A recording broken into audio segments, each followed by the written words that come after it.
welcome back to Installation 00. Now, I don't normally do this kind of thing. However, I feel inclined to do so, mainly because some of the footage that I've seen has resonated with me, and I feel inclined to do kind of an off-the-cuff breakdown of the multiplayer trailer that we've just received. So I've got it loaded up here. I've already watched it a half dozen times. Surprise, surprise. But yeah, I just wanted to have a little look over the trailer. So straight off the bat, London in the 26th century is, yeah. I'm familiar with London, and that is just wow. There's really not a huge amount to say here. I'm assuming this is probably after the Guardian used its EMP pulse in Halo 5, towards the end of Halo 5. But then if that was the case, why are these buildings lit up? You know, unless they managed to reboot the power somehow or something like that, I'm not sure. Just because obviously shortly we see, evidently, Covenant forces. Because that's not, I don't think that's a banished Phantom. It looks like a Covenant Phantom. So did this is this happening in the 2552 kind of era when the Covenant first came to Earth? Basically when Chief was fighting in Halo 2 and Halo 3. And this is her origin story. Hard to say. I'm just going to run on that assumption at this stage. And obviously we see her as a Spartan. The mocap on this is fantastic as well. The one thing that I want to emphasize with this as well is the scale. The use of scale. Now, we know that Scorpions, case in point, Scorpions in the game, they're big tanks, don't get me wrong, but you're a Spartan, so it's, you know, you're running towards it, it's a tank. A tank is a tank. You just hop into it and go to town and kill some coveys. But this really drives home the freaking scale of UNSC hardware. I mean, I'm guessing she's sort of an average size woman, so we're talking, you know, anywhere between sort of 5'7", 5'9" kind of realm, I would guess. Just eyeballing it. And she's crouched there, but if stood up, she would barely be able to see over the tread of the tank. I mean, there. It's like, there you go. She's down. She was stood, and she went back down into a crouch. So stood up, she can barely see over the tread. That's insane. I've done my fair share of complaining about the scale of Halo. The brutes look really good here as well. I've done my fair share of complaining about the scale of Halo and how, like, ship sizes, you know, everything it doesn't scale properly, and, you know, especially in some of the multiplayer maps for Halo 5, even Spartans stood alongside cars. It's comical because the cars are like huge, like versus a Spartan, you know, and yet these are supposed to be just irregular, you know, road-bound vehicles. But then you've got other situations where, like, things that should be big don't feel big because of the forced perspective of first person. I get there's a lot of problems surrounding getting the right perspective and interpretation of depth from a first person shooter. I understand the technical aspects of it, but the perspectives they've used in this, I mean, this is being recorded effectively from around waist height.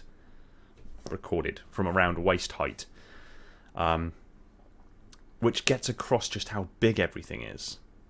I mean, case in point here, you get a sense for just how massive the Scorpion tank really is. And of course, how big the brutes are. I mean, if we scroll back a little bit here, you know, she's, you know, this thing's towering over the tread height. There we go. A little bit further on now, I think. There you go. I mean, these things are big. It just drives home just how massive. I mean, for a lot of you, unfortunately, we haven't had it here in the UK. We didn't get to go to Outpost Discovery. Now, on Outpost Discovery, they actually have a scale wall that gives you an idea of how big the different races, the different species are of the Covenant, and gives you an idea of scale. Even seeing like the flood infection form, it's big. It's a big thing. And getting an idea of how big elites are is mildly terrifying. And this is a great way to get across the scale of the Covenant and just how outmatched we were physically. This would pave this kind of false perspective, this feeling of inferiority to these massive creatures, really drives home just how desperate the situation would have been in the early years of the war before the Spartans really, came into their own. And it's paving the way for. I'd love maybe some more novels about the early years of the war, almost more horror based, focused around the idea of. These are aliens at the end of the day. We're familiar with them. They're the Covenant. We know the ins and outs of the way the Covenant works. We know their factions. We know their temperaments. We know their tactics. And obviously, when you flesh out an enemy to that degree, they become less alien. They become more predictable. More. The more you understand them, the less you fear them, so to speak. But in the early years of the war, they were an alien species. We had not encountered an alien species like this before, and an alien. A group of alien species working together for seemingly our destruction. So it's paving the way for. I would love maybe some more novels from the early years. Just to be fair, I'd love the idea of maybe some more multiplayer maps or something like that happening in London of all places. Again, it's paving the way for. This could just be like an origin story, a flashback scene, but it could also be that these assets might be used for something. So for those of us who are familiar with London or live in London, I'm not going to put all my chips on that bet, but I'm willing to lean on the idea that perhaps there's going to be a small amount of time spent, whether it be in campaign or whether it be in multiplayer, maybe not at launch, but maybe down the line. This Infinite's supposed to be 10 years of Halo. So it could be content that comes online down the line a little bit, but this would be this could be hinting at the possibility that London is a possible venue for combat in due course. But loving this desperation and again, I can't place whether or not these are banished brutes. Because they've got the angular armour, the excessive up-armoured angular armour. Oh, hang on, I've got to pause. That's just a cool scene in and of itself. They've got the angular armour of the brutes from the Banished, but the colours don't match. But then, saying that, in the campaign demo we had last year, the brutes were wearing like a bluish armour. And, case in point, he's wearing a bluish armour. So, is it the Banished? And if it is the Banished, then this has to have happened since the end of Halo 5. In which case, Earth should be completely decommissioned. Like the EMP pulse basically wiped out electronics on most of the planet. We saw that in the cutscene. So either we've managed to restore power to Earth, which is miraculous in and of itself, given that we were under siege by the Created and the Banished are now on the scene. But then it also begs the question, why are the Banished on Earth when Zeta Halo is a priority? Because this has to be an origin story, because she looks younger here. So it's got to be some years ago. But it's it's interesting. It's very interesting. I'm loving the armor though. I am loving the armor. But it's unless these are the keepers of the One Freedom. For those of you who aren't aware, there's actually the Banished are actually made up of a few factions of kind of Covenant remnant groups. And the Keepers of the One Freedom are one of those groups. And the Keepers of the One Freedom they still believe in the Great Journey. They still believe in the idea of lighting the rings and achieving godhood. To the degree that when when the Banished arrived, well, more accurately, when Atriox returned to the galaxy. In the latter pages of the Shadows of Reach, the Keepers of the One Freedom went through the Ark portal that just so happens to be on Reach for the Ark. They left for the Ark to activate the rings. So maybe they didn't make the transition. Maybe they did make the transition, but their forces were destroyed by the Banished forces that were on the other side.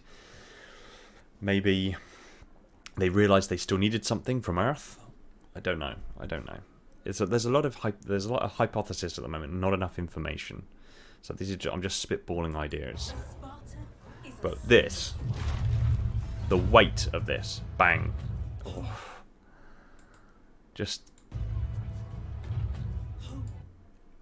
it's just how solidly he moves as well. And again, it's this perspective. We're below waist height for recording here, looking up at this Spartan.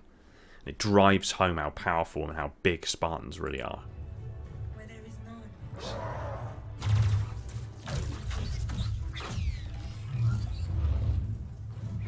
In times of darkness, we are hope.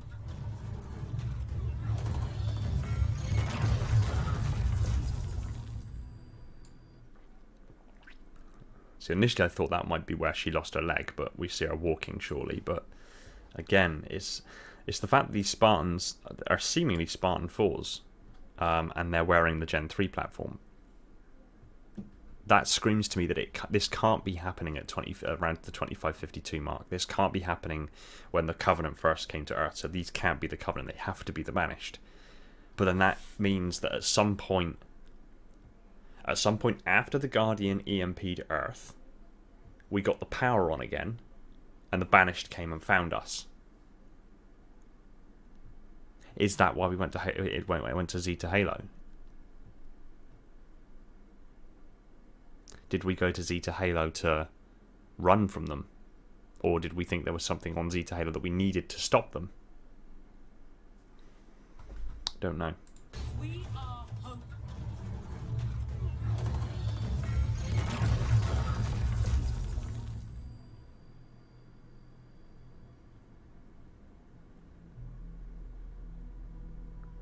Oh, the pupils. I've only just noticed.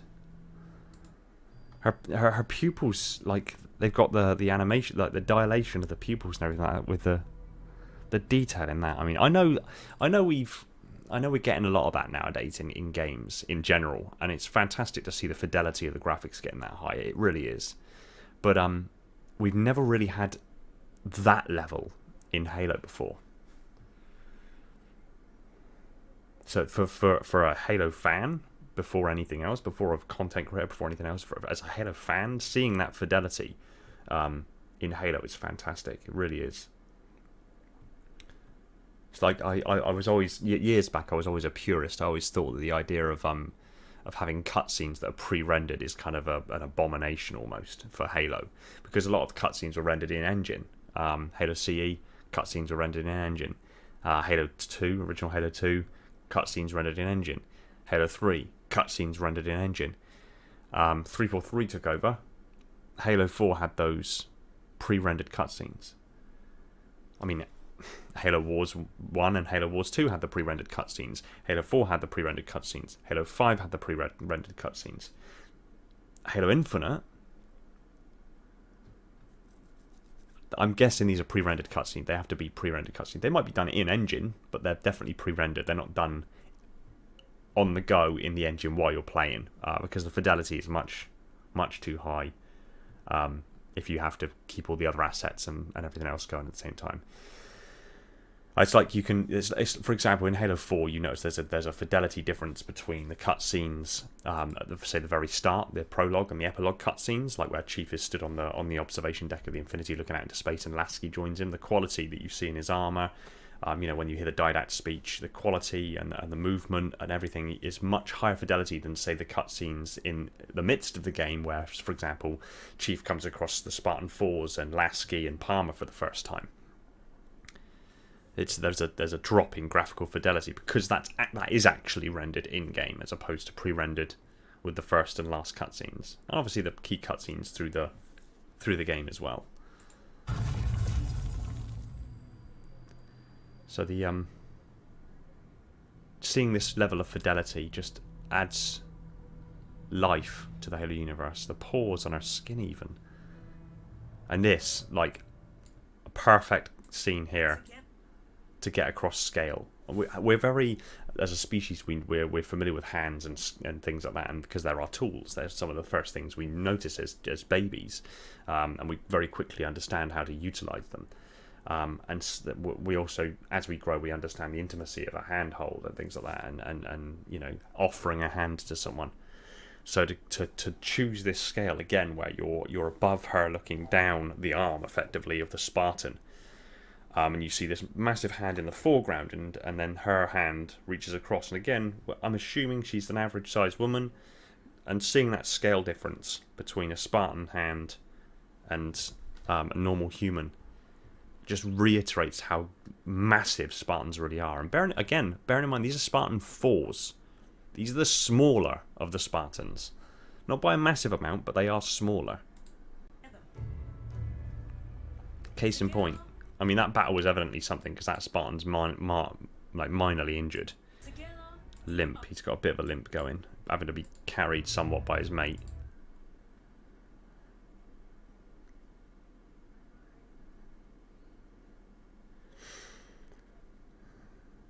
Just, it's every single shot, no matter where you pause it, is art. It really is. Look at it. Like, that's beautiful. I'm just going to randomly pause again. Let's pause.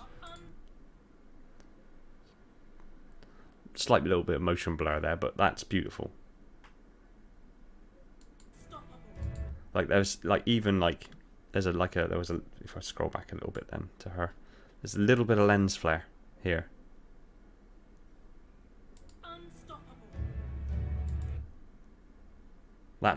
It's just every scene.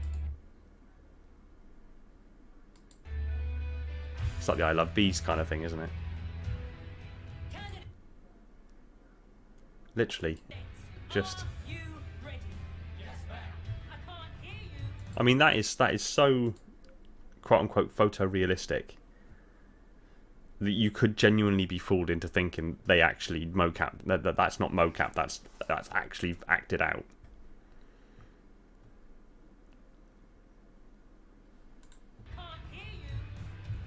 See, again, scale with, you know, 5'9", mid back in height.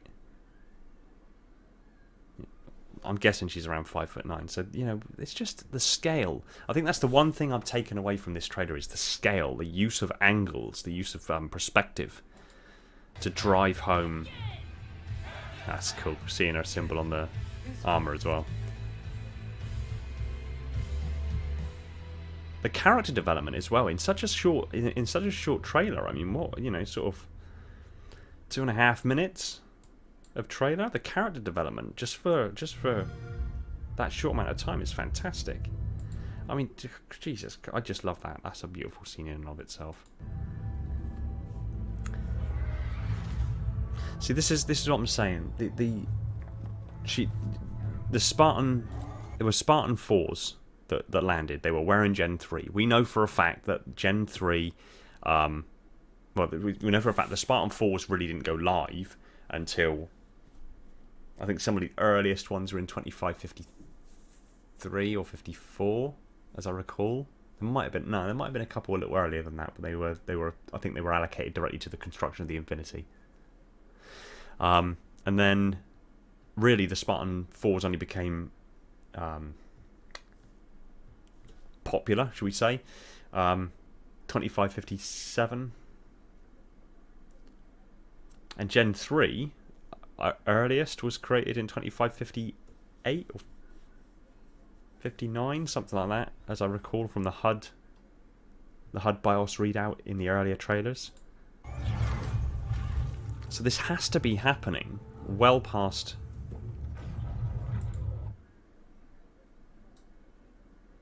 Yeah, it has to be happening well past the end of the Human Covenant War. This has to be the Banished. These have to be the Banished. This isn't happening. This isn't an origin story of her from, say, 2552 when Earth was first attacked, and that motivated her to become a Spartan.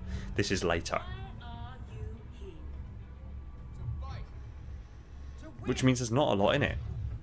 To be a Spartan. I mean, if these Spartans that, landed on the field here are Spartan 4's Gen 3 platform, that's 2558, I think, at the earliest possibility. And the events of Halo Infinite are taking place in 2561. 2560 to 2560. I think 61 is the latest date I've seen. So, What is a in Spartan? effectively only about 3 years, she's gone from a civilian, to enlisting with the UNSC Spartan is a and somehow getting onto the Spartan program. And not only that, then becoming of a significant enough a position to be high enough in rank and experience to be able to train new Spartans. in times of darkness. We are hope.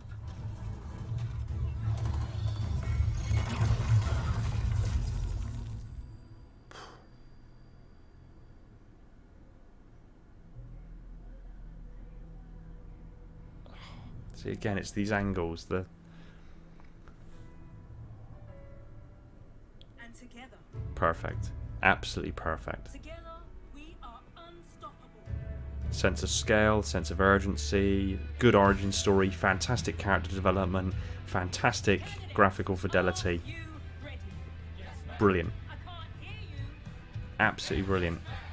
Again. And this is just multiplayer. Who's first? Brilliant. Brilliant. Little treat. That's nice. December 8th. December 8th. December 8th.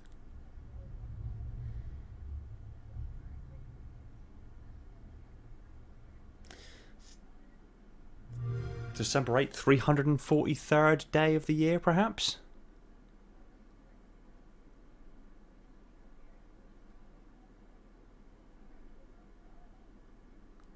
Yeah, I think December 8th is actually the 343rd day of the year.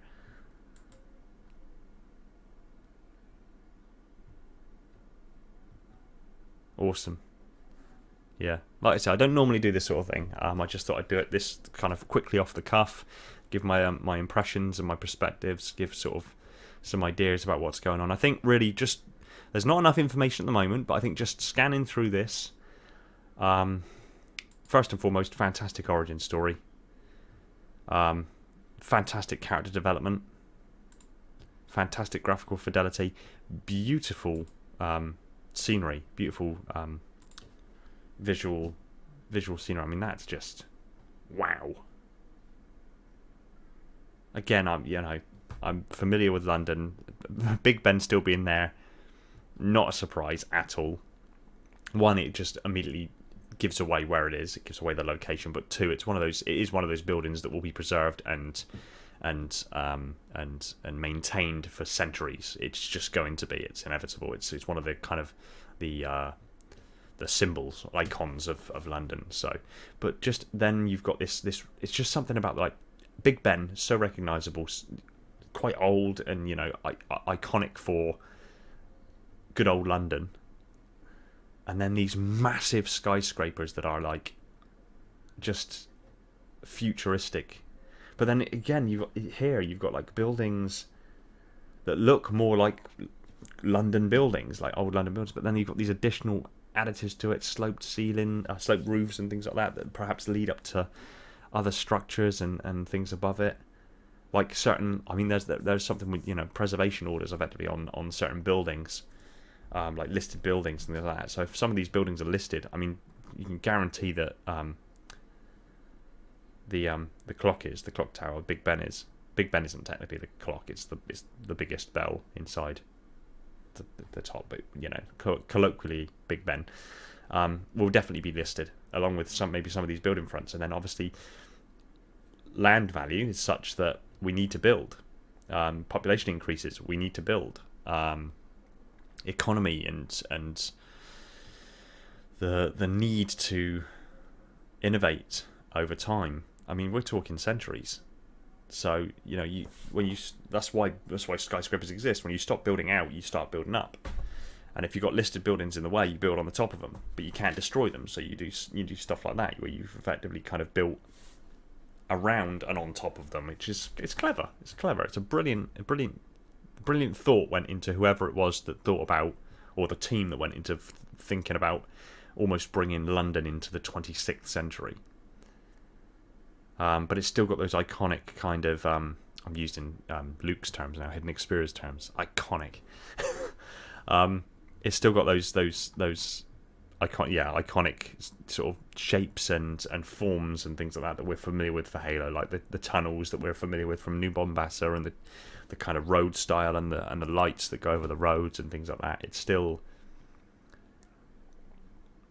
despite the fact that it looks super realistic, super futuristic rather, and somewhat alien almost, it's still instantly recognizable as being Halo.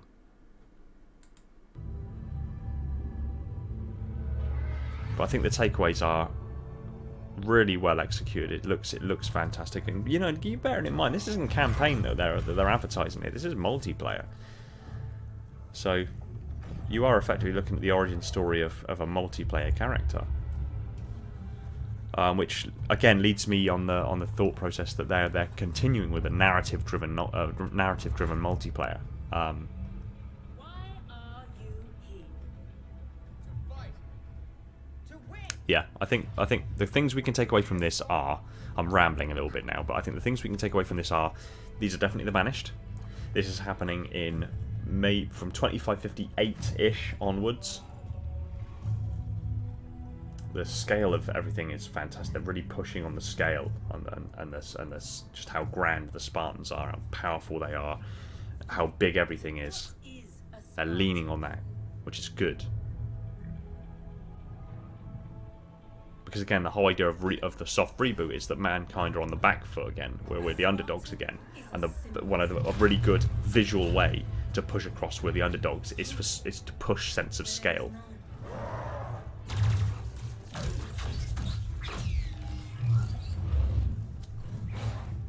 Yeah, they're definitely Spartan 4s, and there's no that is Gen 3.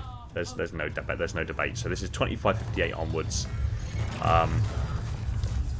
This is the Banished, and somehow mankind have gotten either the EMP that the Guardian let off didn't EMP the entire planet, or we've somehow managed to recover our energy generation system somehow. And together. Which is surprising given that we're dealing with both the Banished and the Created at the same time.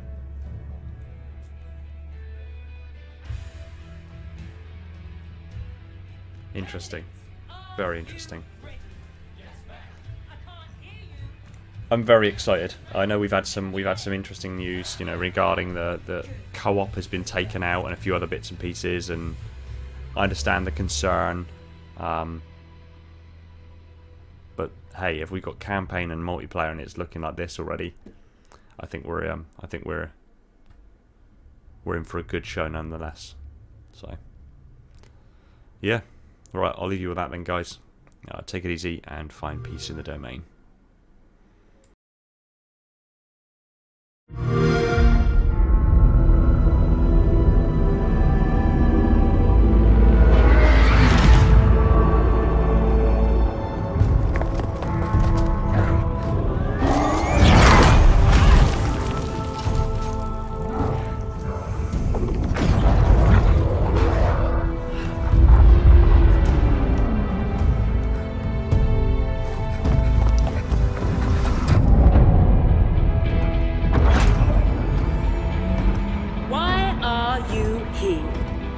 To fight.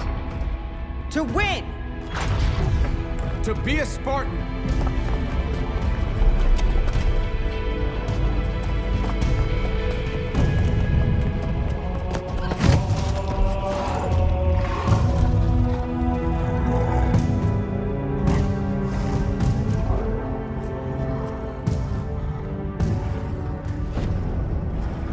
What is a Spartan?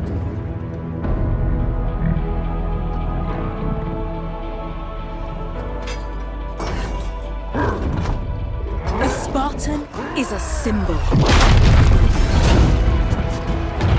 Hope where there is none.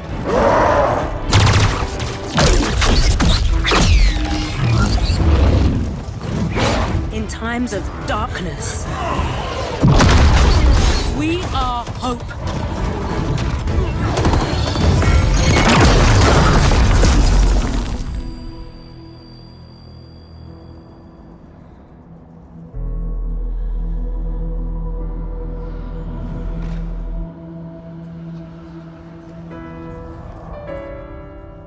And together,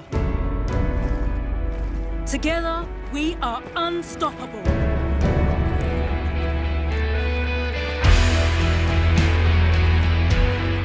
Candidates, are you ready? Yes, ma'am. I can't hear you. Ma'am, yes, ma'am. Again! Ma'am, yes, ma'am. Good. Who's first?